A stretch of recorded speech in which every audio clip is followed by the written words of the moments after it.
آؤ پڑھے واللیل کی صورت زلف نبی کی بات کریں، آؤ پڑھیں۔ درود شریف پڑھیں، اللہم صلی علی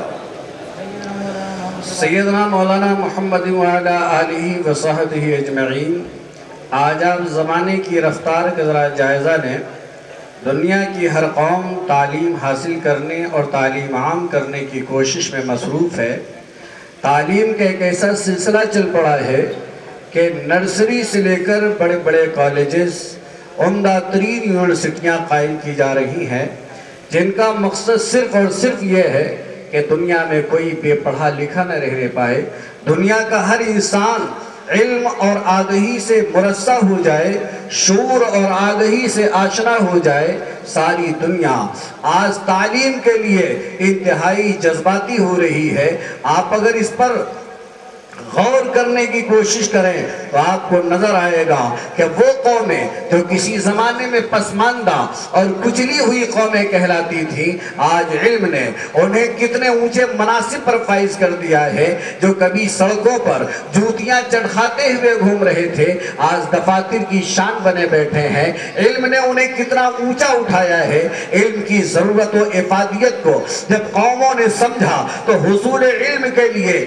ایک انہوں نے نظام قائم کر دیا ہے۔ ہر طرف آپ دیکھیں اسکولوں کا نظام نظر آ رہا ہے اور پرائمری کا دور نظر آ رہا ہے۔ آگے پڑھیں، اعلیٰ تعلیم کے لیے یونیورسٹیوں کا قیام کیا جا رہا ہے۔ علم کے لیے، فروغ علم کے لیے آج حکومتیں بڑے بڑے بجٹ پاس کر رہی ہیں، بڑی بڑی دولتیں قربان کر رہی ہیں۔ یہ سارا معاملہ علم کے لیے ہے۔ ہم یہاں تھوڑی دیر آپ کی توجہ چاہیں گے۔ یہ ہمارے بھائی صاحب سے چلر مانگ رہے ہیں، میاں اوپر چلے جائیے، وہاں مل جائے گا۔ درود شریف پڑھ لیجئے، اللہم صلی علی سیدنا و مولانا محمد وعلی آلہ واصحابہ اجمعین۔ میں بڑی سنجیدہ گفتگو کرنے کا عادی ہوں، اگر آپ کے دل کو بات لگ جائے تو سبحان اللہ، ورنہ مطالبہ میری طرف سے نہ ہوگا۔ آپ خیال کرتے چلے جائیں۔ آدمی پڑھنے کی کوشش کر رہا ہے اور پڑھنے کے لیے پورا ایک مربوط نظام اس دنیا کے اندر قائم کر دیا گیا ہے۔ آخر تعلیم کی ضرورت ہی کیوں ہے؟ آج دنیا کیوں تعلیم کے لیے پیچھے پڑ رہی ہے؟ آخر وجہ کیا ہے کہ بچوں کو اندھیرے منہ جگا کر انہیں تیار کر کے کالجوں میں بھیجا جا رہا ہے، انہیں نرسری میں بھیجا جا رہا ہے، ان کی عمروں کے لحاظ سے درجات میں بھیجا جا رہا ہے۔ دوستو، وجہ یہ ہے، دنیا کی ساری توجہ آج اس بات پر ہے کہ جب بیٹا پڑھ لے گا تو باپ کی تشنکام خواہشوں کی تکمیل کا ذریعہ بن جائے گا۔ بیٹا جب پڑھے گا تو اس کا روزگار آسان ہو جائے گا۔ بیٹا جب پڑھے گا تو دولت کی فراوانی ہو جائے گی۔ یہ آج کی دنیا کا مزاج ہے۔ آج لوگ پڑھنے کی بات کر رہے ہیں، مگر آؤ ہم اس دور کی بات کرتے ہیں جس زمانے میں پڑھنے کا شعور رسول کائنات صلی اللہ علیہ وسلم نے دیا ہے۔ دنیا نے آج علم کی افادیت کو سمجھا ہے، مگر رسول کریم صلی اللہ علیہ وسلم پر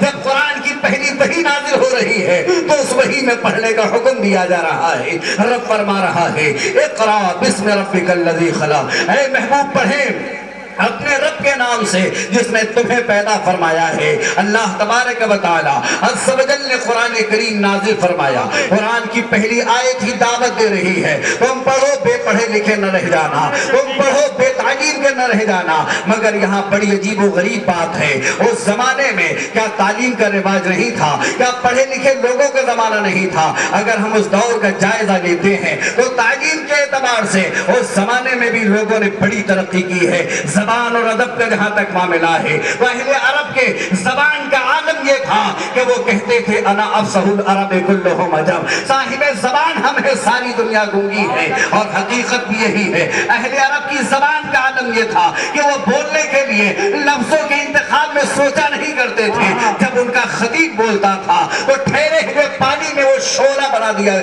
ٹھہرے ہوئے پانی کو شعلے میں تبدیل کر دیا کرتا تھا۔ جب ان کا کوئی مرثیہ خواں، جب شاعر مرثیہ لکھتا تھا تو مدتوں کے زخم کو تازہ کر دیا کرتا تھا، ایک جنگ کی آگ کو ٹھنڈی نہیں ہونے دیتا تھا۔ آج ہمارے کلام میں وہ دم دم نہیں ہے جو دم ان کے کلام میں تھا۔ اس سلسلے میں آئیے، عرب کے شاعروں میں ایک بڑا شاعر ہے جسے دنیا ادب امرؤ القیس کے نام سے جانتی ہے۔ شاعری میں انہوں نے کتنی ترقی کی تھی، زبان و ادب کے وہ کیسے بڑے امام تھے۔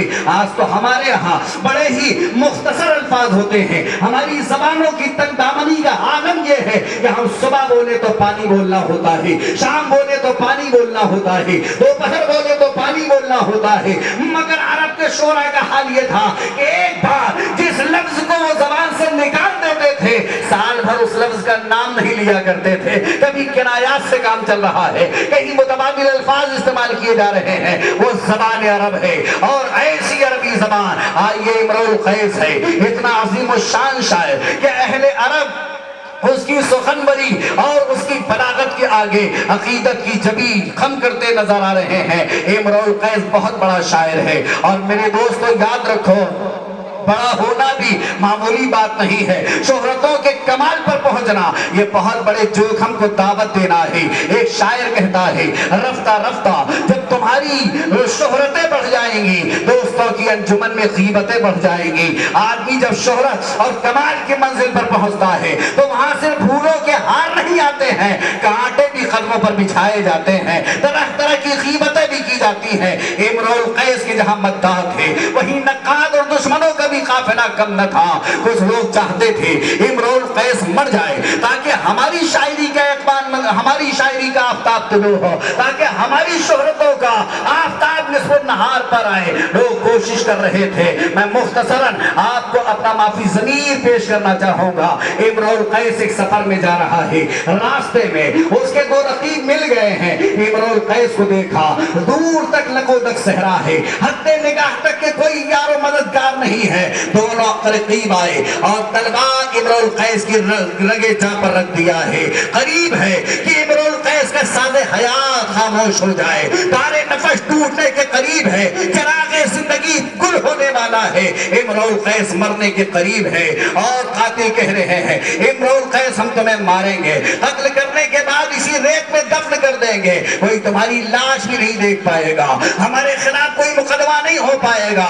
امرؤ القیس نے کہا، یہ لوگوں شوق سے ہمیں قتل کر دو، مگر میری دو بیٹیاں ہیں، جاتے جاتے میری بیٹیوں کو ایک پیغام دے دینا، میں مرتے مرتے اپنے بچیوں کو کچھ وصیت کرنا چاہتا ہوں، انہیں اپنا ایک پیغام دینا چاہتا ہوں۔ آپ ذرا ذہن حاضر رکھیں۔ ان لوگوں نے پوچھا، بتاؤ کیا پیغام دینا چاہتے ہو؟ امرؤ القیس نے لمبا چوڑا مضمون نہیں سنایا، بلکہ عربی کا ایک سادہ سا مصرع اس نے کہا تھا۔ امرؤ القیس کہتا ہے، میری بیٹیوں سے جا کر کہہ دینا، یا ابنتا امرؤ القیس ان اباکما، بس یہ ایک مصرع تھا، عربی زبان کا مصرع۔ قاتلوں نے قتل کر دیا، لاش کو دبا دیا، مگر اس جاہلیت کے زمانے میں بھی عہد وفا کا جذبہ اتنا عظیم تھا کہ جب وعدہ کر لیا ہے تو پورا کرنے کے لیے جان کی بازی لگا دیا کرتے تھے۔ وہ دونوں قاتل آتے ہیں مکہ معظمہ میں، امرؤ القیس کا مکان پوچھا، معلوم ہوا فلاں گلی میں ہے، فلاں قبیلے میں ہے۔ وہاں پہنچے دونوں، جانے کے بعد دروازے کو دستک دیا، تھوڑی دیر کے بعد دروازہ کھلا، کھولنے والی ایک دوشیزہ ہے۔ جب دیکھا دروازے پر دو مسافر اونٹ پر کھڑے ہوئے ہیں، چلچلاتی ہوئی دھوپ ہے، کہنے لگی وہ بچی، اے آنے والوں، اے اجنبیوں، آخر تم دروازے پر کیوں کھڑے ہو؟ آؤ ہمارے مکان میں داخل ہو جاؤ۔ کہنے والوں نے کہا، ہمیں جلدی ہے اور تمہارا باپ راستے میں ملا تھا، ایک پیغام اس نے دیا ہے، وہ پیغام سن لو اور ہم اپنے منزل کی طرف بڑھ جائیں۔ بچی نے کہا، خساست و بخالت کی انتہا ہوگی اگر ہم تمہیں اپنے گھر میں نہ بلائیں، پہلے تو تم ایک مہمان تھے، مسافر تھے، تمہارا حق ہم پر تھا، اب تو ہمارے باپ کے قاصد ہو، اگر بغیر پانی کا پیالہ پیے تم چلے گئے تو دنیا کہے گی امرؤ القیس کا گھرانہ بخالت کے نقطۂ کمال پر پہنچا ہوا ہے۔ یہ بڑے ہی بخیل لوگ ہیں، یہ بڑے کنجوس ہیں، عرب خون بہانا پسند کرتا ہے، کنجوس کہلانا پسند نہیں کرتا ہے۔ مہمان نوازی کا یہ حال ہے کہ جب تک مہمان کھانا نہ کھا لے میزبان اٹھتا نہیں ہے، اور یہ ایسی پسندیدہ عادت تھی کہ رسول اللہ نے بھی اسے باقی رکھا۔ علماء جانتے ہیں کہ اگر مہمان موجود ہے اور بغیر میزبان کے کھانا نہیں سکھا رہا ہے، میزبان نے نفل روزہ رکھا ہے تو حکم یہ ہے کہ نفل روزہ توڑ دے، بعد میں اس کی قضا کرے، مہمان کی دلداری پہلے کرے۔ یہ عربوں کی بڑی اچھی خصوصیت تھی، ان کا حال یہ تھا کہ مہمان کے لیے جشن برآ ہوا کرتے تھے۔ آنے والے اندر بچی پانی کا پیالہ لے کر حاضر ہے، امرؤ القیس کی دونوں بیٹیوں نے پانی کا پیالہ سامنے رکھا اور پانی دیتے دیتے اجنبیوں سے پوچھا، بتاؤ ہمارے باپ نے کیا کہا تھا؟ انہوں نے کہا تمہارا باپ برسر راہ ہمیں ملا تھا اور اس نے کہا کہ ہماری بیٹیوں کو جا کر کہہ دینا یا ابنتا امرؤ القیس انا اباکما، بس اتنا سننا تھا۔ بچیوں نے ایک لمحہ ہی گزرا تھا، ہاتھ سے پیالہ پانی کا چھوڑ دیا، زمین پر پیالہ ٹوٹ گیا، واہ ابتا کہہ کے پکارنا شروع کر دیا، واہ حسنتا کہہ کے پکارنا شروع کر دیا۔ قبیلے کے لوگ اکٹھا ہو گئے، اے بچیوں کیا وجہ ہے؟ تم نے مدد کے لیے کیوں پکارا ہے؟ کون ہے تمہاری عظمتوں پر حملہ کرنے والا؟ کون ہے تمہاری عظمتوں پر ہاتھ ڈالنے والا؟ قبیلے کے جوانوں نے تلواریں بے نام کر لی، دونوں بچیوں نے آنے والے دونوں اجنبیوں کی کلائی تھام لی، کہا ان دونوں نے ہمارے باپ کو قتل کیا ہے، انہوں نے ہمارے باپ کا قتل کیا ہے۔ قبیلے کے جوانوں نے گرفتار کر لیا۔ آنے والے اجنبی کہہ رہے ہیں، اے بچیوں یہ تو بتاؤ کیسے تم نے ہم پر دعویٰ کر دیا ہے کہ ہم نے تمہارے باپ کو قتل کیا ہے؟ نہ ہمارے دامن میں خون ہے، نہ ہماری قباؤں میں خون کے چھینٹے ہیں، نہ ہماری تلوار خون سے رنگین ہے، آخر کیا وجہ ہے تم نے کہہ دیا؟ بچیوں نے کہا تم سب جانتے ہو ہمارا باپ زبان و ادب کا ماہر تھا، بلاغت کا امام تھا، لفظوں سے کھیلنے والا تھا، لفظوں کا جادوگر تھا۔ اس نے ایک مصرع بھیجا ہے، جب ہم نے اس کی تضمین کرنی چاہی تو سوائے اس مصرعے کے کوئی دوسرا موضوع ہی نہیں ہو رہا ہے۔ میرے باپ نے کہا تھا یا ابنتا امرؤ القیس انا اباکما، اس کا دوسرا مصرع یہی ہوتا ہے قد قتلا بقاتلا نداکما، اے امرؤ القیس کی دونوں بیٹیوں افسوس یہ ہے کہ تمہارا باپ قتل کر دیا گیا اور تمہارے باپ کے دونوں قاتل تمہاری نگاہوں کے سامنے ہیں۔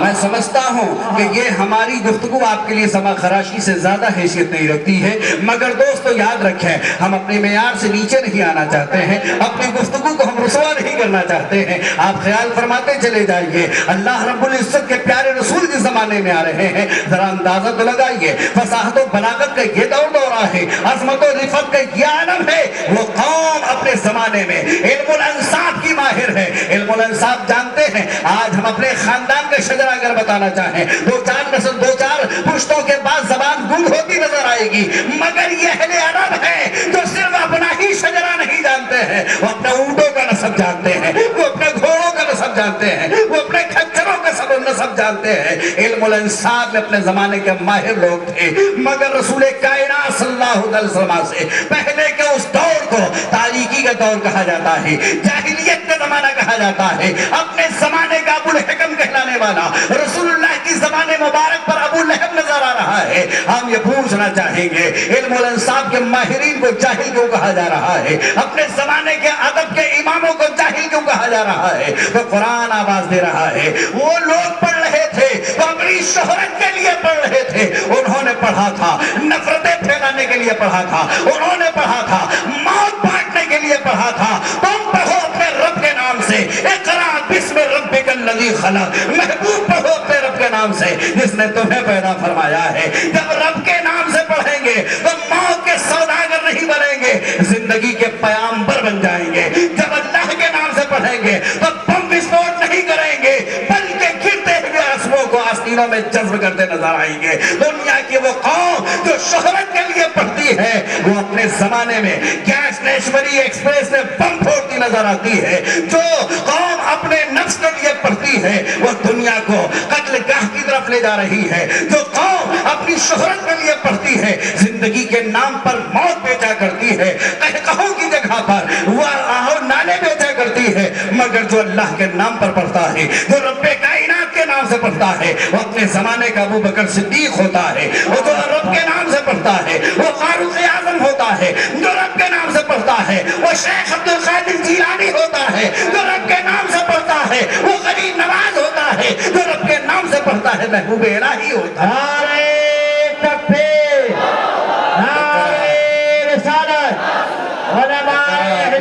سنت جان صاحب عالم پاک ارشاد الہی ہو رہا ہے اپنے رب کے نام سے پڑھو. اور اس میں بھی بڑی لطیف بات ہے, اقرا بسم ربک, اپنے رب کے نام سے پڑھو.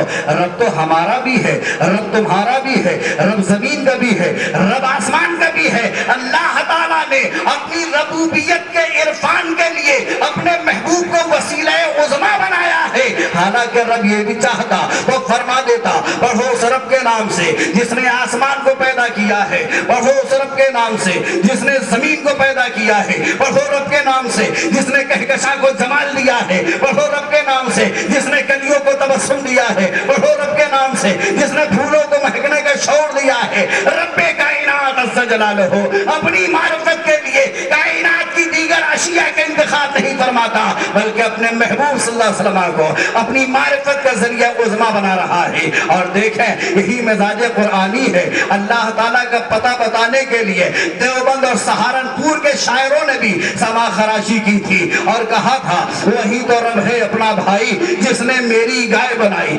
رب کو پہچانوانے کے لیے گائے کو ذریعہ بنا رہے تھے وہ لوگ ہیں جو گائے بیل بھینس میں ڈوبے ہوئے ہیں. اور وہ بریلی کا امام احمد رضا ہے کہ جب رب کو پہچانوانے کی بات آتی ہے تو زبان رضا کھلتی ہے اور آواز آتی ہے وہی رب ہے جس نے تجھ کو ہمتن کرم بنایا, ہمیں بھیک مانگنے کو تیرا راستہ بتایا. ماشاءاللہ. نعرہ تکبیر, نعرہ رسالت. مولانا پڑھو اپنے رب کے نام سے جس نے تمہیں پیدا کیا.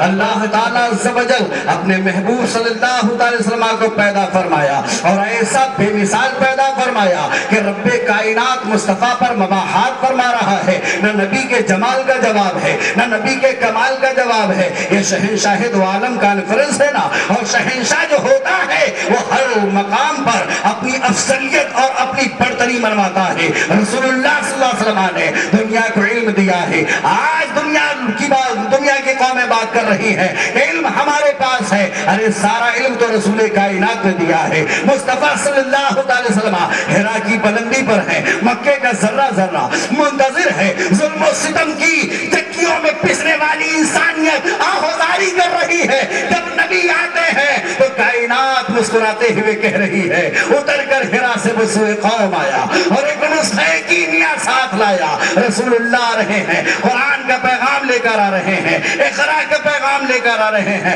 پڑھو اپنے رب کے نام سے, پڑھو مصطفیٰ کے رب کے نام سے. اللہ تعالیٰ نے اپنے نبی صلی اللہ علیہ وسلم کو صاحب کمال و جمال بنایا ہے. نہ نبی کائنات کے طلبے کا جواب ہے نہ مصطفیٰ کے جلوے کا جواب ہے. ارے طلبے کی شان کا عالم یہ ہے لا اقسم بہذا البلد وانت حل بہذا البلد. مصطفیٰ تیرے قدم ناز کی قسم ہے اس لیے کہ تو مصطفیٰ, مکہ معظمہ کی قسم ہے اس لیے کہ تو یہاں جلوہ فرما ہے. اعلیٰ حضرت فرماتے ہیں کہ کھائی قرآن خا کے گزر کی قسم, اس کفے پا کے حرمت پہ لاکھوں سنا. یہ نبی کا طلبہ ہے. جب طلبے کی یہ شان ہے تو جلوے کا عالم کیا ہوگا.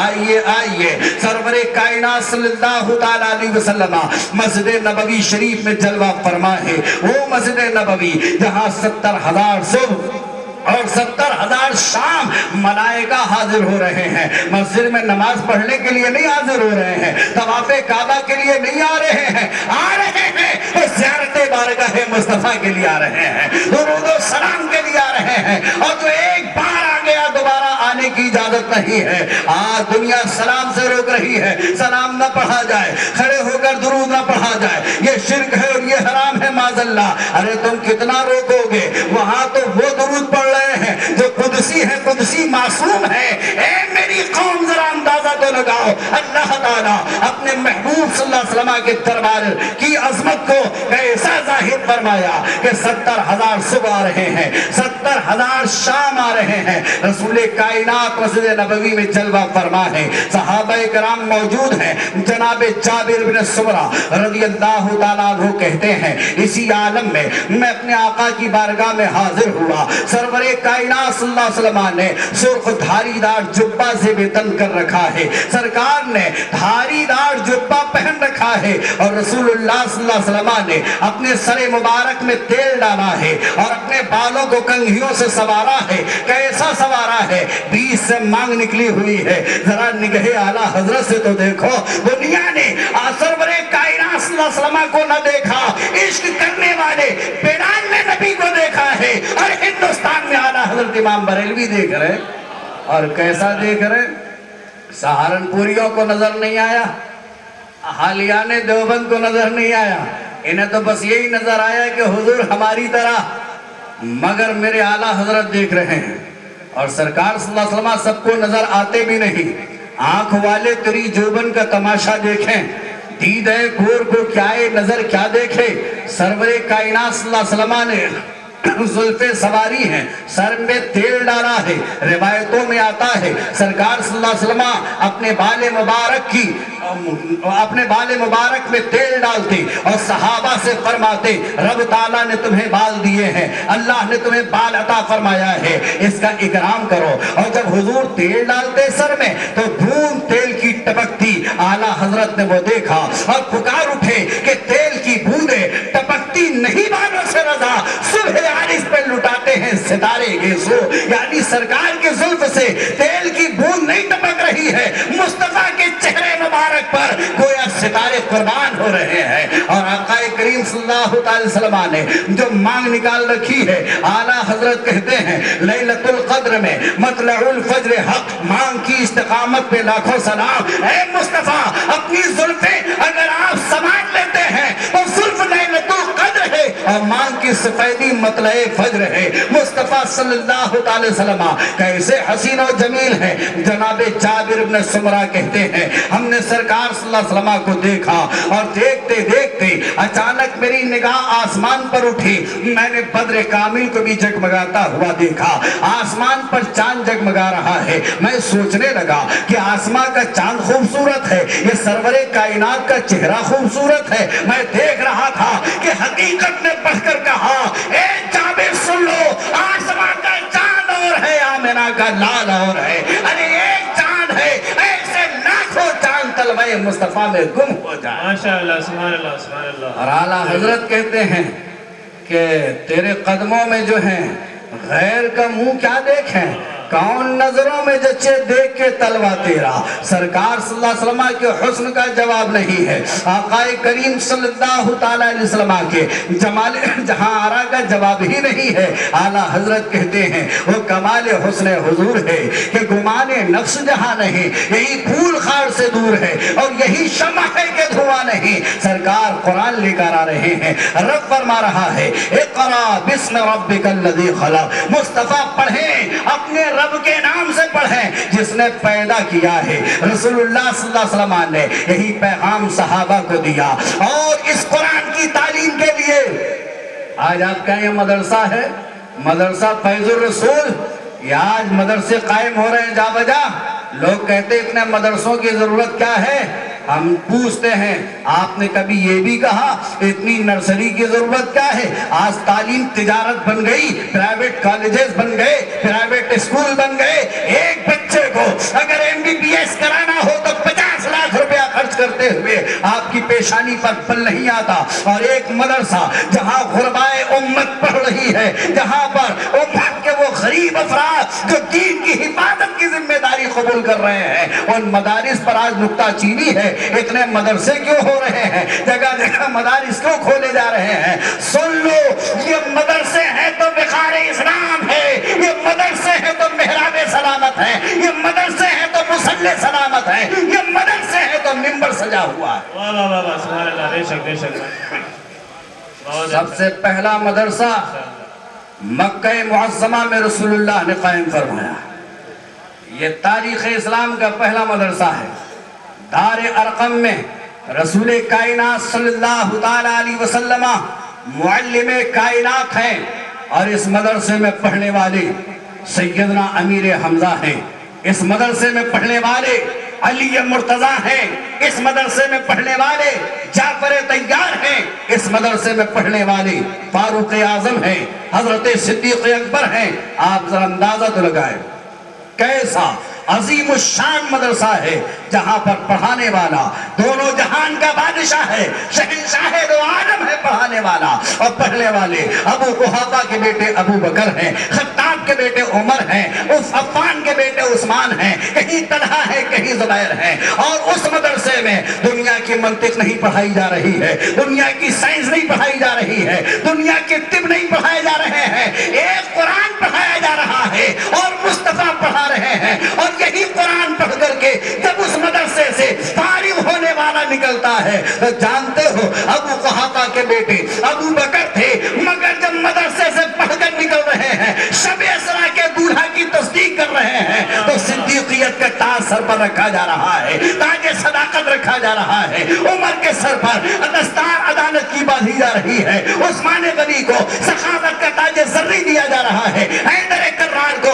شجاعت اور شہادت کا مرتبہ دیا جا رہا ہے۔ یہ اسی مدرسے کے پڑھنے والے ہیں جنہوں نے جہاں کا وہ معیار قائم کیا ہے کہ روم اور ایران جیسی طاقتور قومیں مسلمانوں کے آگے خمیدہ ہوتی نظر آ رہی ہیں، اور آج بھی صحرائی یورپ پکار کر کے کہہ رہا ہے کہ دیزا نے کبھی یورپ کے کلیساؤں میں، کبھی افریقہ کے تپتے ہوئے صحراؤں میں دشت و دشت ہے، دریابی نہ چھوڑے ہم نے بحر ظلمات میں دوڑا دیے۔ نعرہ تکبیر، نعرہ رسالت، مولانا عبدالرشید صاحب ماشاءاللہ۔ مسلمان جب تک اسلام سے قریب تھا قرآن پڑھتا رہا اور قرآن کی عظمتوں کا اقرار کرتا رہا، قرآن پر عمل کرتا رہا، تو یہ کسی سے دب کر نہیں رہتا تھا، یہ کسی سے عظمتوں اور تہذیب کی خیرات نہیں مانگتا تھا۔ مسلمان وہ قوم ہے جسے اللہ تعالیٰ سبجل قوموں کا امام بنایا ہے۔ آپ دنیاوی تعلیم ضرور حاصل کریں، ہم نے اس کا انکار نہیں کیا ہے،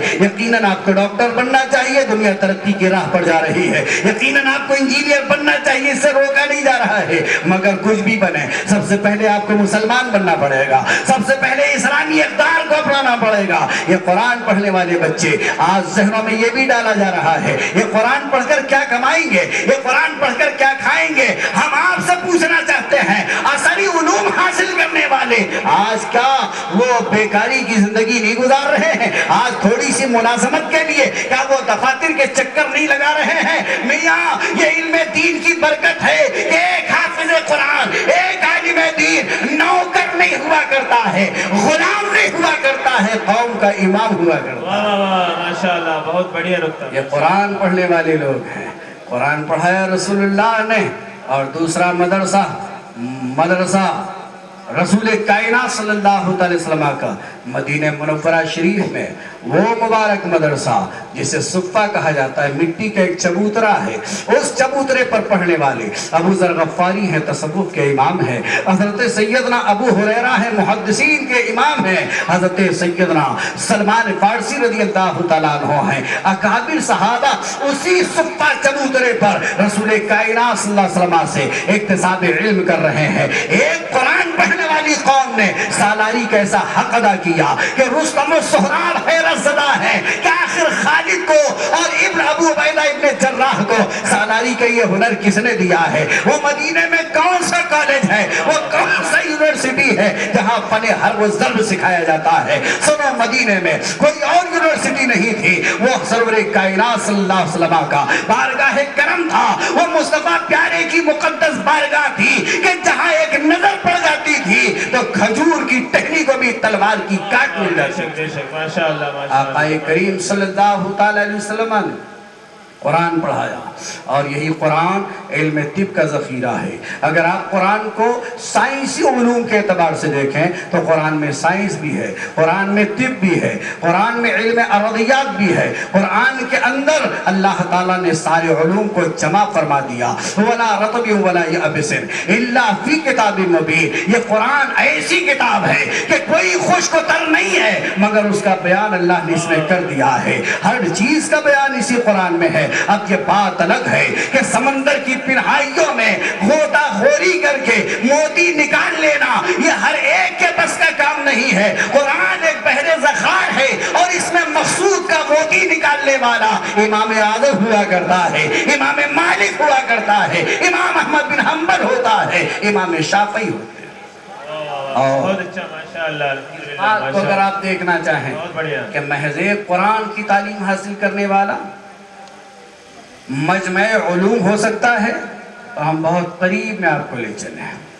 آج جس امام کے مسلک کا آپ نعرہ لگا رہے ہیں، اعلیٰ حضرت امام بریلوی رضی اللہ تعالیٰ عنہ، یہ کسی یونیورسٹی کی دین نہیں ہے، اعلیٰ حضرت کسی اسکول کی پیداوار نہیں ہے،